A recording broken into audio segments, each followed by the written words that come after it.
yeah, the first year I was doing John McMahon and Liam Palmer. Palms was really, really good. He to earn me my Christmas tip, he said I had to write a handwritten letter of why I deserved a tip at Christmas. So it was around the time I was like doing my driving lessons and things like that. So I said, oh, it'd be great to have a tip to go towards paying for my driving lessons, or if I pass my test to go towards petrol and things like that. And he loved it apparently. And I think a few of the other lads like Ash Taylor, I think, decided to do the same. I think Connor Shackleton was on his boots and he adopted the same approach and asked for a letter as well. But yeah, John McMahon was probably the most difficult to please. He wanted his polishing every day. You won't believe this, but his size 4.5 Copa Mundials. And I don't know how he ever squirreled his feet into them because they must have been so tight. You could literally see the mold of his foot in these boots. And I remember one day I'd ran out of polish and I thought, do you know what? I've got dubbing. I've came prepared. I've fought on my feet. I'll go and use this dubbing. It still look really shiny. Good.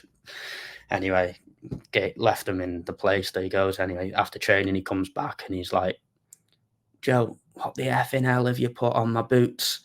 Balls were flying into me, flying off my boot. They were like slippy. I said, oh, John, I put dubbing on them because I ran out of polish. He was like, oh, I probably can't repeat the words that he called me. Why didn't you come to me? I've got 10 tins in my drawer there of polish. I was like, oh, John, I didn't know. I didn't want to bother you. And I just fought on my feet. And he's like, I think he let me off in the end. But yeah, he was a character. Yeah.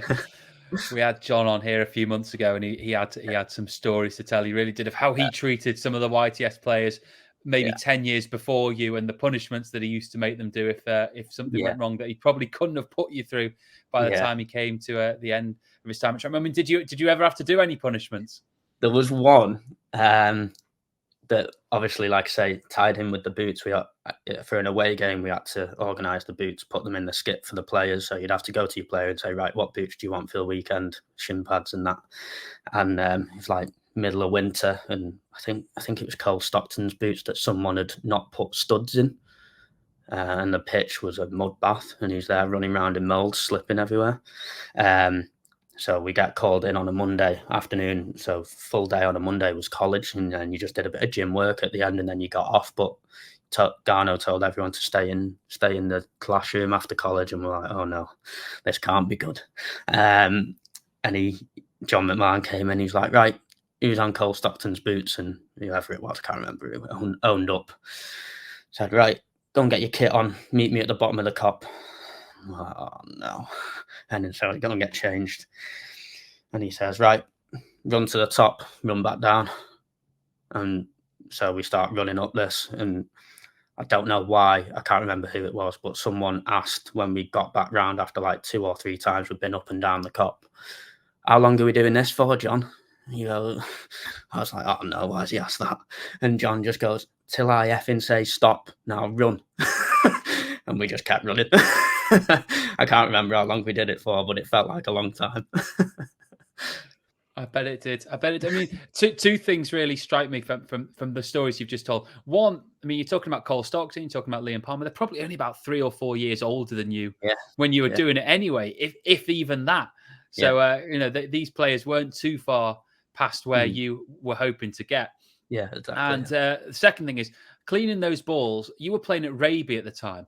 And Raby was not a forgiving pitch. No. It had, I mean, plenty of times you couldn't train on Raby because it got that waterlogged. So I imagine those balls took a lot of time to clean.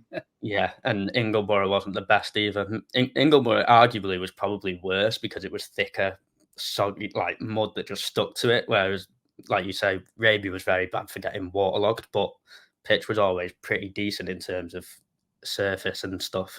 So a lot of the water probably washed a lot of the dirt off, but Ingleborough was a different story. That just got caked. Everything just got caked in mud at Ingleborough. I remember the old changing rooms at Raby as well, which it was basically just a shack. And I remember going in there one time to interview Alan Morgan, and there were leaks in the roofs. Or the roof, I should say. At one point, a shower just randomly went off when there was no one anywhere near it.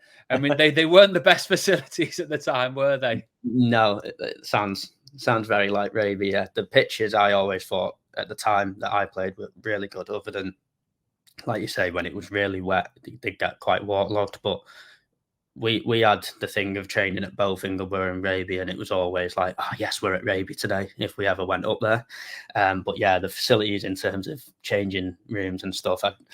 In fact, we never got changed there. We were always based at Prenton Park, and then wherever we were training, that's where we went to, whether it be walking up to Ingleborough or jumping on a minibus to Raby.